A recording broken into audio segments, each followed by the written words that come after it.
Hello and welcome to Tech Terrain. I'm Tony Ndoro. Good to have you with us.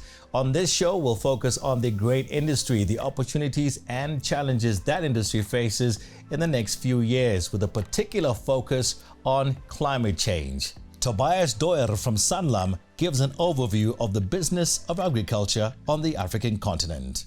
Langa Simela from ABSA is back in studio with a focus on developmental issues and the importance of partnerships. The program closes with John Deere's showcase of their combine technology.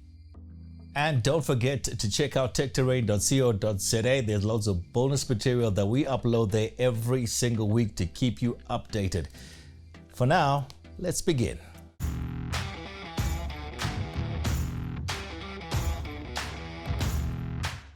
We're going to start this episode with a very critical subject, and that is climate change. Climate change is affecting everybody around the world, but critically the agricultural sector in Africa. We want to talk about that and also how to ensure or also maybe mitigate against some of the effects of climate change when it comes to your crop, your yield. With me to do that, I've got Tobias Doyer from Sanlam. It's a South African insurer. Tobias, good to have you with us. Are you well? Indeed, very well, thank you. Pleasure being here. Let's talk about climate change. Some people don't believe that there's climate change. We won't talk about those particular people. But the effects of climate change in general, from an African perspective, give us a clear picture. Yeah, it's quite interesting. We see lots of changes around us. And that's the one thing that is certain. If you look at the ice cap on Kilimanjaro, it's been shrinking for the last 40 years. In a few years, I don't think you'll even see snow when you go up there. And that's a big reality. Another thing that we've seen this year is the Lake Victoria. It's at 13.4 and rising, which is causing havoc around the lake. So all of the game lodges and things on the side are flooded.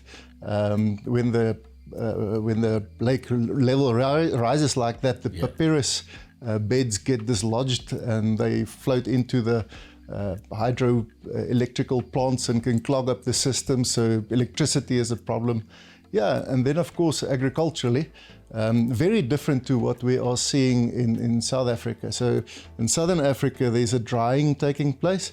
But closer to the equator, the guys are seeing more rain than ever before, and more intense rain, and also it's getting more concentrated. So it's definitely impacting agriculture as well. Now yourselves as Sanlam, that also makes your jobs a bit difficult because you're in the business of ensuring not just the farm, the plant itself, but also the crop. Indeed. So what we do is you ensure a general yield for the farmer at the end of the day.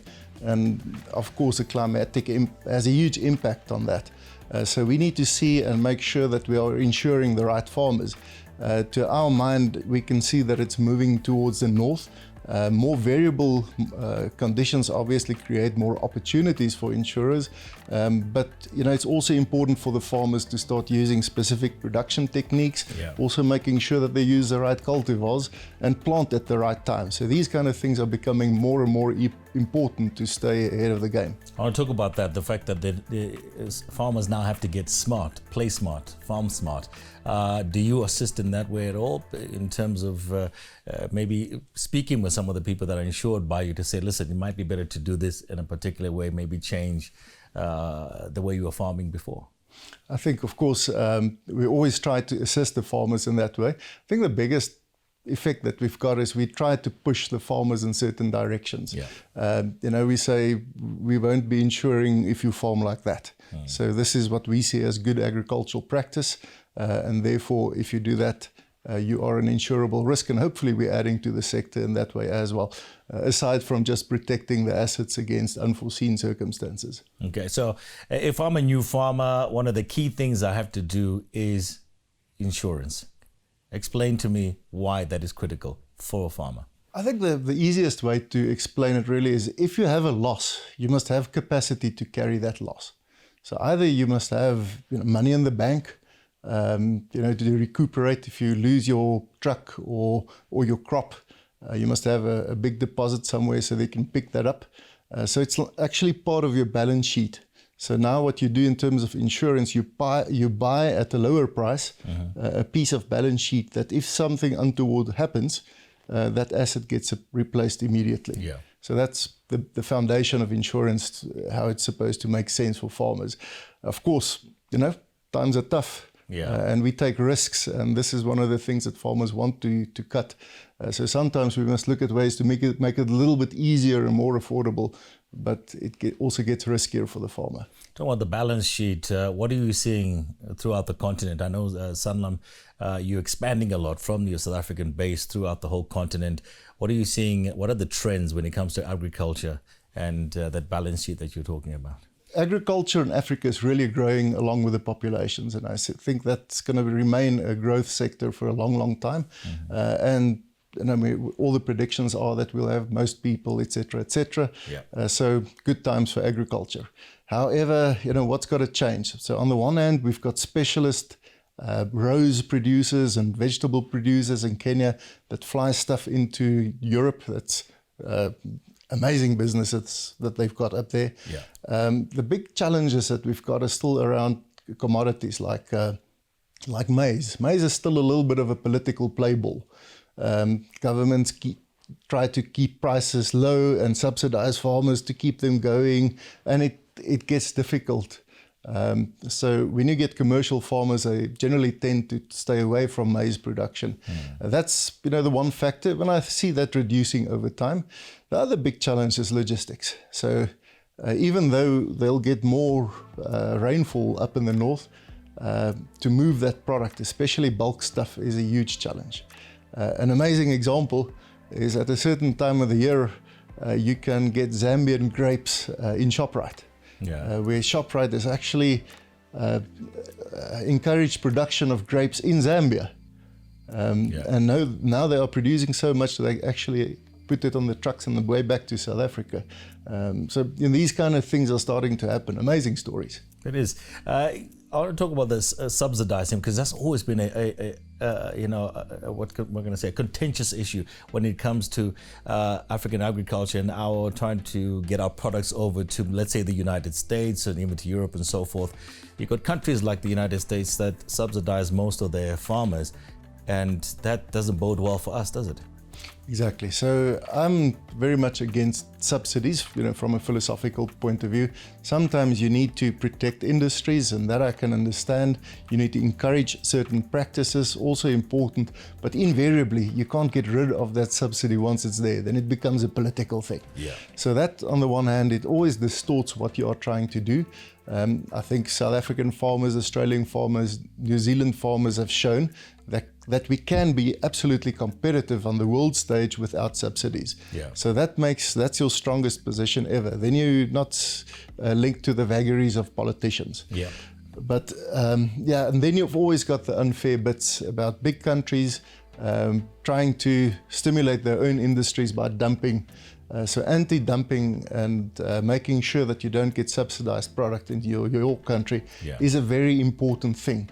However, our capacity to fight is always a big challenge in Africa. That's always a problem. Are we doing more trade when it comes to agricultural goods on the continent, the different blocks, your SADCs and so forth? It's starting, but not nearly enough. I mentioned the example of the grapes, that kind of thing that you're seeing. But because we haven't built infrastructure, all our African infrastructure is going to the sea instead of stimulating intra-regional trade, which is really sad, because I believe that we've got so much to offer each other rather than trying to deal with the rest of the world. And we've got the right climate, we've got the right soils. Internal will cause huge economic growth, but we're slowly moving in the right direction. In Africa, you got to have a long-term view. You got to stick it out, but we are moving in the right direction. I'm very much optimistic about where we're going. Things are stabilizing. Our governments are slowly improving in leaps and bounds. Sometimes we jump back a little bit, but all things being equal, we're doing very well. So Tobias, there's a huge drive on the African continent, whether it be minerals or whatever we're producing, for beneficiation. Are we seeing the same sort of shift in the agricultural space? Yes, there are definitely some lovely stories about that. So I think that's going to be the first part of industrialization, because you really, for beneficiation in a certain sense, also needs to be close to the market so that they respond quickly. And that's been one of the fundamental challenges in African industrialization. You want to beneficiate here where you are very far from your final market. So agricultural industrialization, the market is already there. Excellent example would be Zambeef. In their partnership with ShopRite, they've started exporting Zambian beef into the different ShopRite stores, into different countries. Those kind of things are starting to happen. If you think about the banana guys in Mozambique, South Africa is not really a tropical country to produce bananas. So the bananas that we produce are due to our excellent farmers, not due to our excellent climatic conditions. So those kind of trade things are starting to happen. But I'm especially excited about agricultural, agro-industrial development, because that's going to be the foundation of our industrial transformation that we're looking for. Very true, and also creates jobs, isn't it? Because it's all about jobs. Indeed, indeed. And so instead of exporting raw product and importing jobs back, now we can start creating those jobs ourselves, consuming the product ourselves, and eventually also exporting that. 100%. Thank you so much, Tobias, for that overview of the agricultural space on the continent. Great stuff. Enjoy that.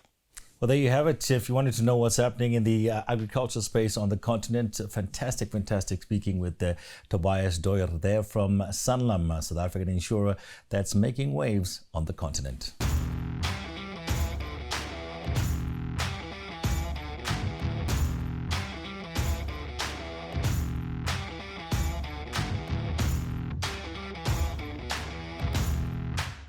Now, earlier we spoke about the challenges that African farmers sometimes face, and one of those challenges has got to be access to finance. Here to shed a little bit more light on that is a lady we've had before on Tech Terrain, Langa Simela from ABSA in South Africa. Langa, good to have you with us. Thank you, Tony. First question, pretty easy. I've got a fantastic agricultural project come knocking on your door. What do you require from me? So the biggest requirement that we look out for is the repayment ability. I'll use the grain industry as an example. One of the things that you have to demonstrate is efficiency of the use of your resources. For example, they say now that 10 years ago you needed 80 to 100 liters to operate 1 hectare of land, but now that has come down to 30 to 50 liters per hectare. So you've got to be demonstrating that kind of efficiency. There's improved seed technology, improved irrigation technology. And if you have all that on board, it means your cost of production is low. It means that you have room for more profitability. Now, we know that commodity prices obviously go up and down and so forth. Do you look at a farmer in a particular region, also incentivize them to farm a particular product or commodity? Not really. So at the back of their mind, we'll know what commodities perform how in each of the various regions. So we'll have that detailed information, but we'll give the client or potential client an opportunity to present their case. If you present your case and you show that you can be profitable, you have mitigated all the risks that are associated with it, you have the right markets, then we'll consider the application. Now, Langa, obviously as a private entity, as a commercial bank, you can't do it all alone. Do you partner with NGOs, government? Certainly. I think that's what helps us a lot to enter into the developing space. Otherwise, we would not be able to.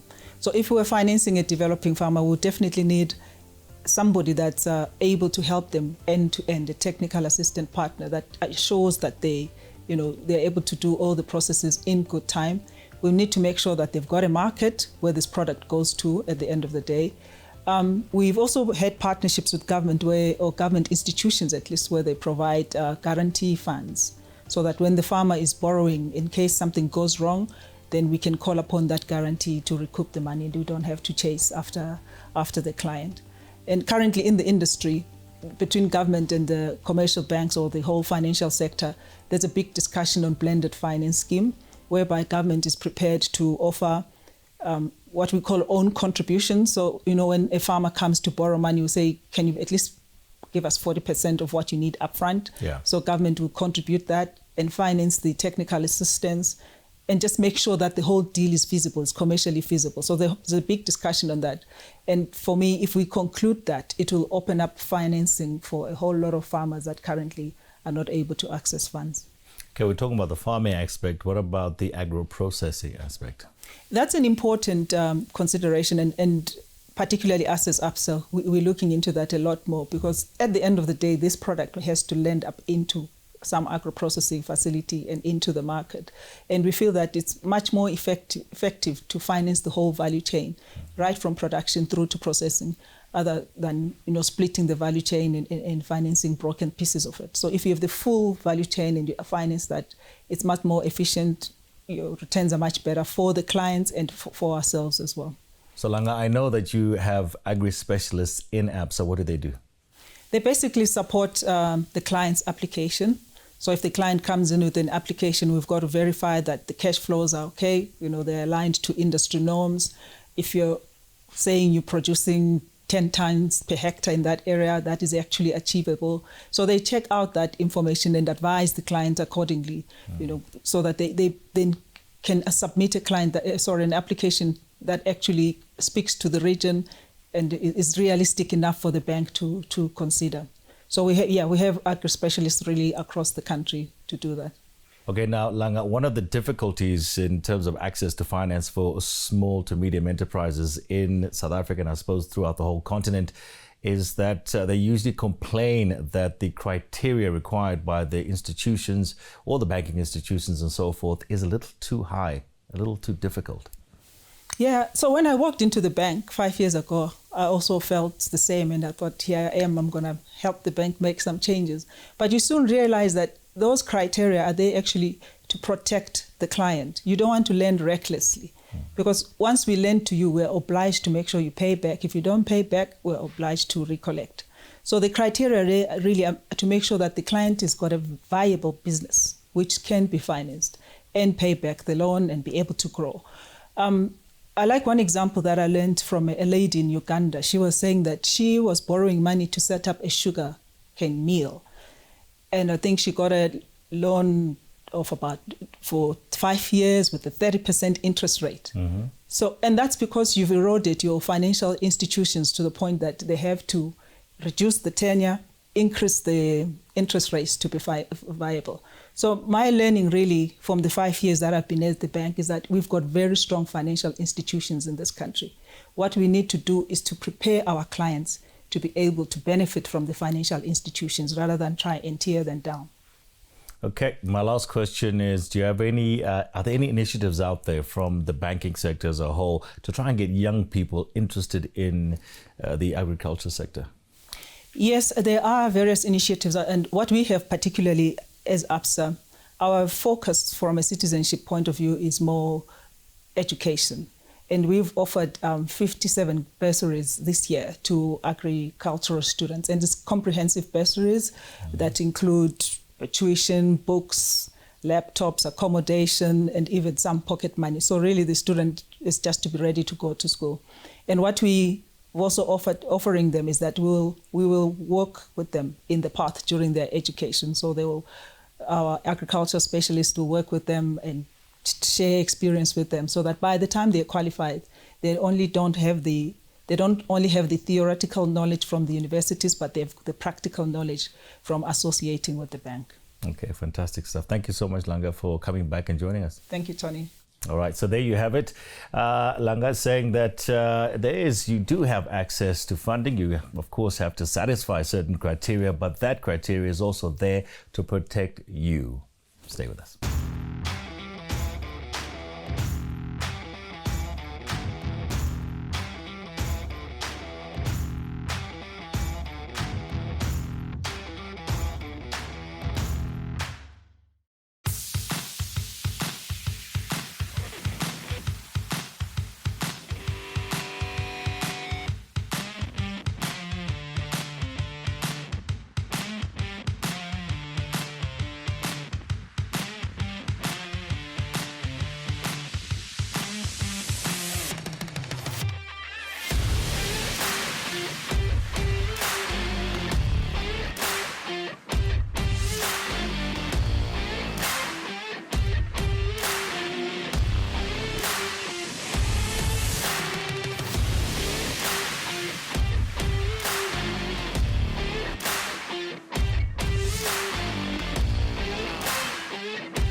Right, so we've spoken about the importance of timeframes when it comes to harvesting, when it comes to planting.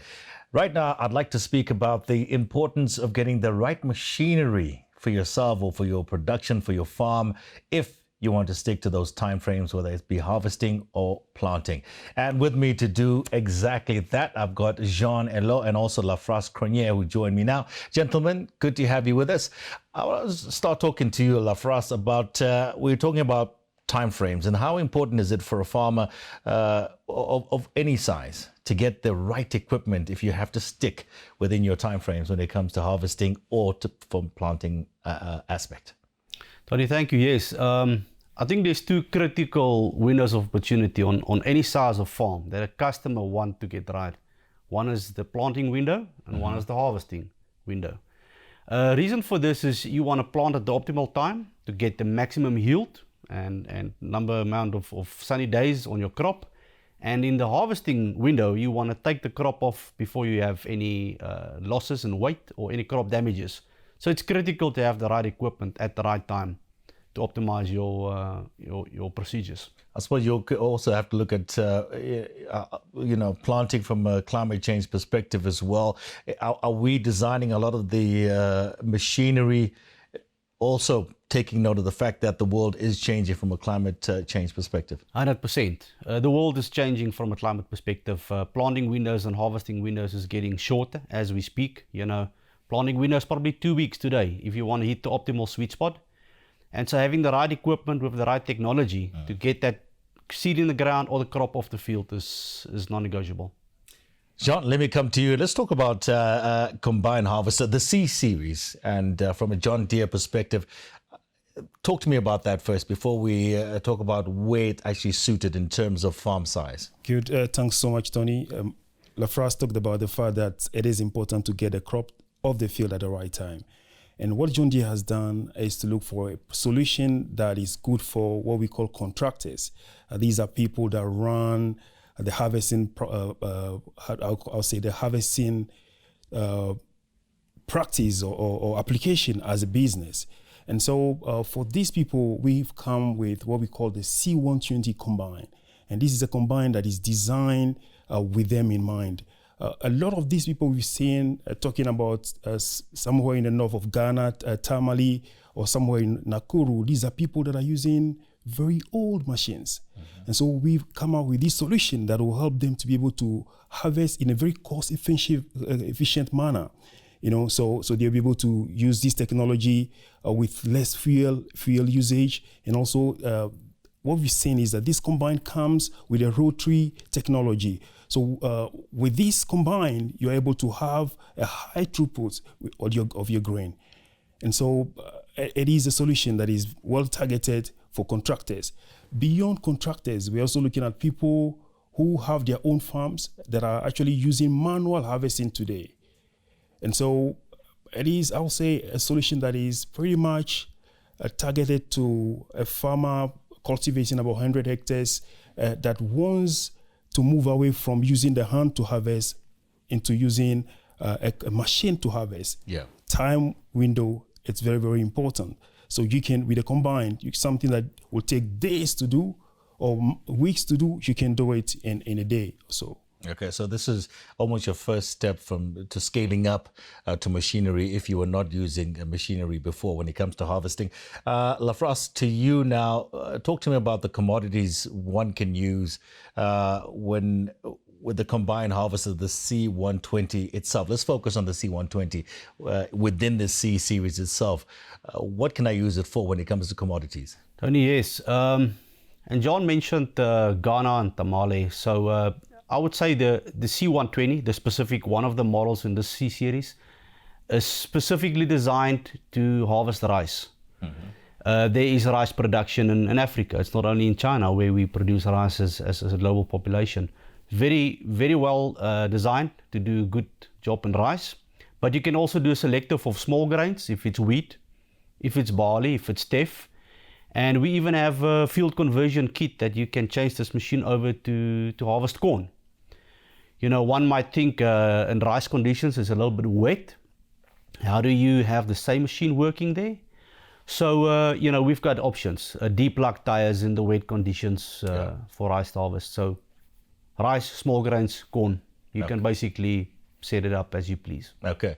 Let me get back with yourself, John. And you mentioned contractors. It sounds to me like it's a pretty good business opportunity for people to come in, purchase these. And I'm assuming as a contractor, I will then hire them out to farmers so they don't have to bear the brunt of actually purchasing this. Is that correct?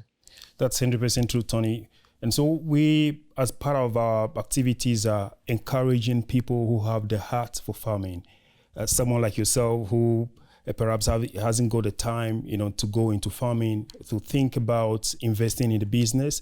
So you can acquire these units, have it move around, be in South Africa or Nigeria or somewhere in Tanzania, depending on where you want to put this machine. Giving it to somebody that can provide the services to farmers who are not able to acquire the units on their own. The beautiful thing is that John Deere as a company, we've got a solution in terms of finance. So you can actually approach us, and if you're interested, talk to the nearest John Deere dealer, get a financial solution to acquire these units and have this person to work the field and then get money. What we've seen, Tony, is that people are able, after acquiring these units, to pay for it over 3 years. Okay. So once that happens, the machine becomes your own. And from the 3 years on, whatever you make, it's money in your pocket, right? That becomes profit. And so I'll encourage yourself, Tony, and maybe viewers watching me to look at this very, very lucrative avenue. Obviously, we need to feed Africa. Yeah. And this is a step forward towards feeding Africa. Can be a viable business is what you're saying. And also, if I was to do that, then the first thing I would ask is, from a service perspective, what support do I get from John Deere? If you don't mind, John, I'll take this one. Yeah, for us. So service is very close to my heart, and it's close to John Deere as well. Mm-hmm. We aim around the world to deliver a distinctive customer experience over the lifetime of the product for the customer, regardless of what they buy, small, big, new and even old. That's just who we are. So we've got a extensive channel up in Sub-Sahara Africa, with dealers around, with skilled technicians, trade technicians, service vehicles. And we've got access to a global dealer technical advice center called DTAC, where with a push of a button or mail, you can get in contact with specialists around the world to help you as a technician anywhere in the world to resolve your problem so that the customer can have optimal uptime and run again. So support 100% back and sorted. On a support level, you've also got the app, isn't it? Yes, so on the basic machines like a C120, there's lots of technology, and as you start this business that John mentioned, and I hope you do, and you scale up and you grow up and maybe buy a big S-series machine, you can have different applications. Download it on your mobile device. It helps you to set up a machine, helps you to monitor your machine. The yield you get, settings that you maybe want to remotely change. It just depends on where in the technology curve you buy a machine, and accordingly, with the size of the machine, the technology scales up as well. Fantastic. You mentioned there the S series as well. Can I come back to you, Jean, on that one? Is that the next step up from this C series for a farmer? So what we do, Tony, at John Deere is that we make sure that we cut across all the customer segment that we deal with. Be it a small farmer or a large commercial farmer cultivating thousands of hectares. For someone in that segment cultivating thousands of hectares, we've got the S-Series solution. And I'll let Lafras touch more on that. We have a very intelligent machine, the X600, 700 series, which is very, very intelligent. Actually study the fields and tells you that your yields in this area is the best, or in this area is not the best. I don't want to take the win out of Lafras. I'll let him touch on that. That's amazing stuff, though. I mean, it's a wonderful use of technology, Lafras. And let me add, John, there. Thank you. So on S-Series Combine, you can download the app called Go Harvest. And if you're a well-experienced farmer or novice, the beginning of the season, you open the app. It takes you 5 minutes to download, not even. You select the crop you want to harvest. It asks you a variety of questions. Is it dry? Is it wet? Is it corn? Is it barley? You select that. You select your machine. And then it takes you through the machine front to back and it shows you with some pictures what to set where on the machine. Now you go to the field as if you a pro. Then once you're in the field, you can use the app like My John Deere or My Operation. There you can monitor settings on this machine, adjust it remotely. Doesn't matter where in the world you are, if this machine is connected through the JD link. But one key technology piece we have in the S-Series machines is Combine Advisor. It's a selection of sensors and cameras in the combine. You basically learn the combine to what it is you expect it to do, how the sample should look like, the sample of the grain. The machine constantly takes pictures and it adjusts the machine automatically to stay within how you've learned it to do. So this makes it easy for any operator to always be professional. Fantastic stuff, guys. Lafras and Jean, good speaking with you. All right, so there you have it from the horse's mouth. If you want to be a contractor or be a farmer nearing harvest and you're interested in a combine harvester, get a hold of John Deere, any John Deere dealership, or you can also find them online.